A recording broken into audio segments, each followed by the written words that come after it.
So for today, I'm going to teach you how to buy Trump coin on your Coinbase wallet. So first, you need to access your Coinbase wallet by clicking the application and make sure to click the buy button right here on the leftmost. After clicking the buy button, you need to change your network into Solana. Just utilize the search bar for you to search for Solana network. And after switching to Solana network, make sure that you buy the cryptocurrency is the Trump coin. So utilize the search bar again by searching Trump. And after clicking on the official Trump or simply the Trump coin is you can choose your payment method, which is all of these are the list of the providers that supports the payment method for you to able to buy your Trump coin on your Coinbase wallet. So basically, it is the credit card, debit card, or even the P2B bank transfer.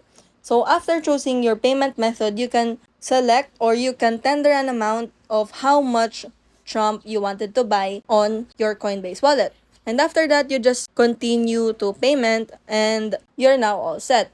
If you found this video so helpful, don't forget to smash that like button and subscribe so you never miss a new video. Stay awesome, keep learning, and I'll see you in the next one.